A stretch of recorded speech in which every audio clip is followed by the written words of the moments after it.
Hey everyone, just wanted to give you a quick heads up. The second Global Product Owner Summit is coming soon. You can get all the details at bit.ly/Product Owner 2024. That's bit.ly/Product Owner 2024. And it's all lowercase, all one word. Oh, and stick with us until the end of the episode to know the dates and the tracks that we have for you in this year's summit. But for now, let's dive into today's episode. Hello, everybody. Welcome to our Friday and TGIF episode. We're going to talk to a product owner, but this time we're not going to talk about product owners. We're going to talk about Scrum Masters. So Johannes is with us. Welcome back, Johannes. Thank you, Vasco. And today we're going to talk about what makes a great Scrum Master. That's a bit later on in the show. But for now, share with us what might have been potentially the biggest Scrum Master anti-pattern you've witnessed in your career as a PO, Johannes. Yeah. Oh, the biggest anti-pattern. So I think actually there's this concept somewhere out there that Scrum Master is a ceremony master. He's supposed to make sure that you do all the ceremonies, follow the Bible, the Scrum Bible. And I think that is the biggest anti-pattern. That all of a sudden that becomes his justification for being there, is that I need to make sure that you follow this book and this rule and this processes. And I think that's an anti-pattern. I don't think that's a good product. How does that look like in practice? Like when a Scrum Master is following the Scrum Bible and just doing the ceremonies, what does that look like for you as a product owner? Yeah, so it could be statements like, I'm the Scrum Master, I own the process. I will describe it. I will make sure that it fits. I will take ownership of that. If you have someone taking ownership of that, then it's not a team anymore. Then it's your process that you're trying to enforce into the team. It's not the team improving a process to become better. But it's a comfortable role to have as a product owner, because you say, oh, Scrum Master. I'm the Scrum Master. I'm responsible for the process and the way we work and all that. And I'll take ownership and I control it and I'll tell them what to do and when to do it and then set up the meetings and I'll make sure people are there and I'll tell them if they're doing something wrong and doing something right. And that's really, then you're controlling. Then you're actually just a manager, micromanaging the process. And how do you get a Scrum Master to understand and then get out of that role? Because, of course, they don't do it out of spite or because they want to be bad at it, right? Like it's just something that sometimes we fall into without even realizing it. So as a product owner and also as an agile coach, because you are also an experienced agile coach, how do you help Scrum Masters that are maybe stuck in that position? Well, it is hard and it is challenging because you're challenging them and their self-belief, because they are self-identifying as a Scrum Master and they have defined it like doing that and having those things. And it's physical things they can say, if I do that, I'm a good Scrum Master. So you're challenging their belief. So you really need to be careful about that. And you really need to be gentle. But the way I would try to normally do it is to try to focus on the end goal. Say, why is it that we have a Scrum Master in this team? It's not to own the process. It's to help facilitate the process. It's to help improve the team. It's not to improve, it's to help improve. And I think that I've tried using Team Topologies actually for explaining that the difference between actually being the specialist and being in the team and being enabling. So you are supposed to help them do this. So at some point, they don't need you anymore. That's kind of your end goal as a Scrum Master should be. At some point, I've trained them enough that they don't actually need me. I can move on to another team or someone else or portfolio level or wherever you are. And you can't really do that if you take ownership of everything, because then if you're gone, they won't really do it. They'll be gone. They'll be on to someone else and something else. And yeah, we just did this because we had a Scrum Master who told us we were supposed to do that. I don't know why we did it. We just did it. And that's an anti-pattern when you get to that point. One of the things that can be quite confusing is this idea of a servant leader. And I've heard this servant leader concept of the Scrum Master role be used to say that I do things for the team. And I'm thinking, maybe that's not what we should be using in terms of a metaphor. I mean, I understand what servant leadership is, and I don't think there's anything wrong with it.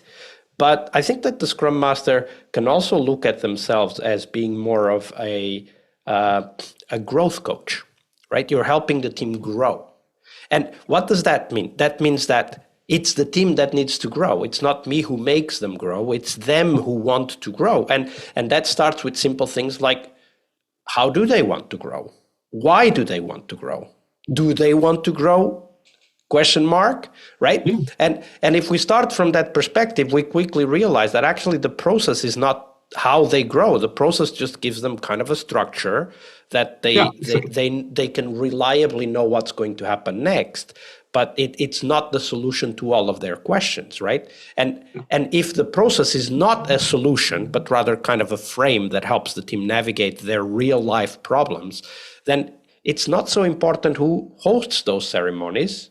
It is important that there is a process, for sure, but it's also important that we ask, okay, are we getting value out of our daily check-ins? Because don't forget that the daily check-ins are there for some reason, right? To grow the team. The retrospectives, the planning, the communication with the product owner.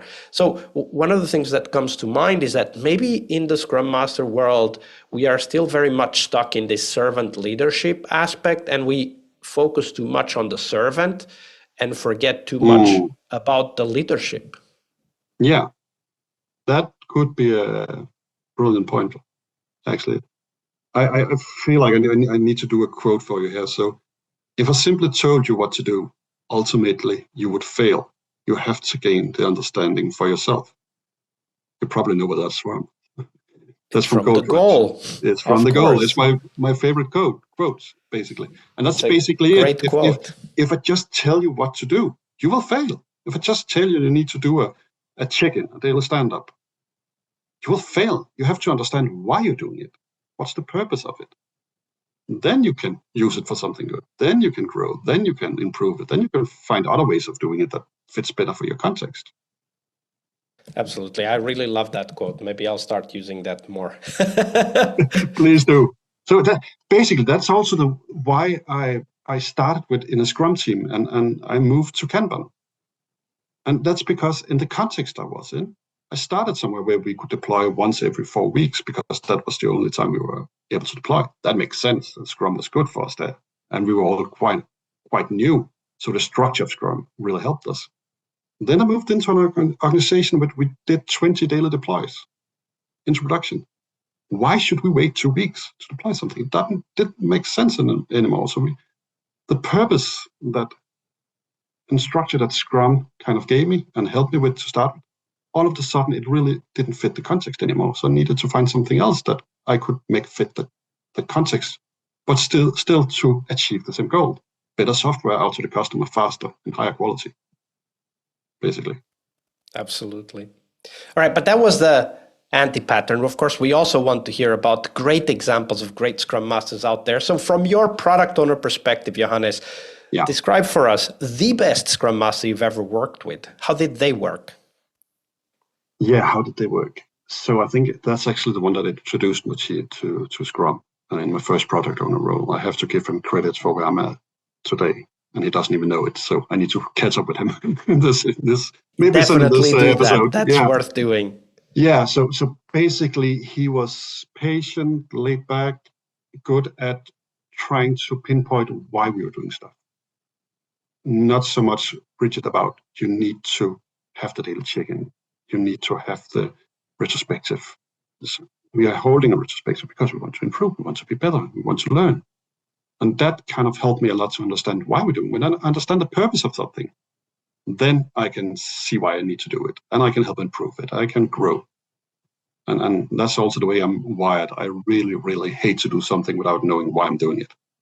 That's maybe also why I became a product owner, because I needed to understand why things worked as they did, and then agile coach after that, because I need to solve that problem. One of the things that I'm curious about, so this Scrum Master had that ability to be patient, laid back, trying to pinpoint why, the reason, the purpose of the things that we did.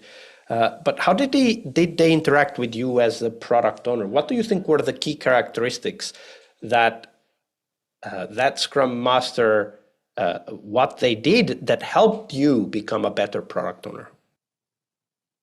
Yeah, I think he was good at.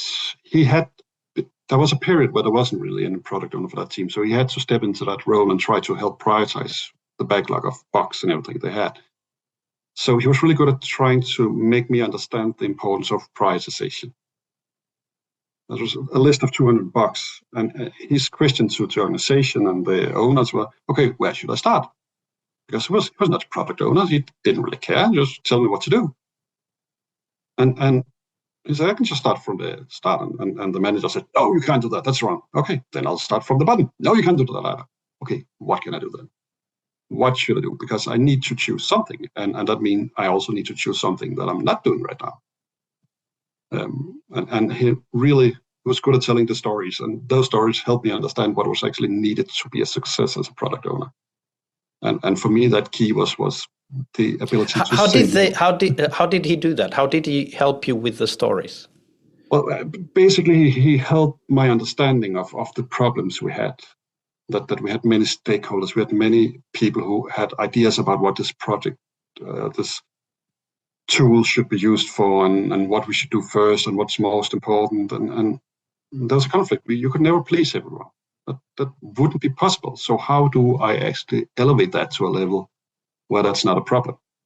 How do I make that conversation? Because when I started into that role, there was this conflict. The first kind of meetings I had with the stakeholders were like battling for my attention and saying, do mine. Yeah. Yeah. And I could see if I'm not doing anything else, I'm going to go, I'm going to be sick. That's not going to work. I need to do something else. And he really helped me trying to change that from the personal battle until, okay, we can actually make a system saying, okay, we're going to prioritize like this. These are the criteria that's going to make me choose what to do. And then I'll just do that. So let's talk about the criteria that I'm using. Is bugs more important than improvement? Sometimes not. Okay, can we talk about what kind of bugs are, what kind of bugs aren't? Okay, so we actually define that with the stakeholders. Find some kind of process and pattern saying, okay, this is how we're going to prioritize. So when you have a new bug, you can actually just look at this. We actually draw it up and look at the drawing and say, okay, that's a flow chart. That kind of bug, yes. Okay, we're going to do it next sprint. Perfect. That kind of bug, no, we'll do it when we have extra capacity or whatever. And that moved the conversation from that battle of with the stakeholders and between the stakeholders to, okay, but I don't like the way we prioritize right now because I don't think we are considering that these kind of bugs or these kind of customers or whatever could be more important. Okay, can we prove they're more important? Can we talk about why are they more important than that? That conversation is actually a really healthy conversation. It's a good conversation.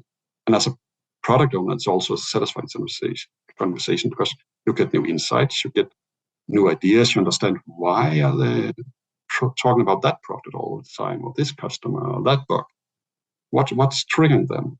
And then you can talk about improving the system instead of battling between idea A, B, and C, and who's getting my attention.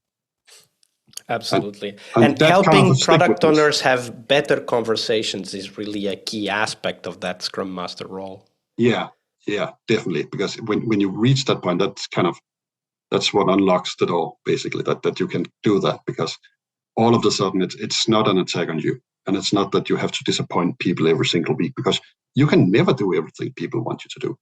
And you have to say no to brilliant ideas every single week, like Steve Jobs said. For a good product, you need to say no to brilliant ideas. And you do. Absolutely. I get that understanding that it's never a matter of when will you do that. It's a matter of that one might never do. And that's a good sign.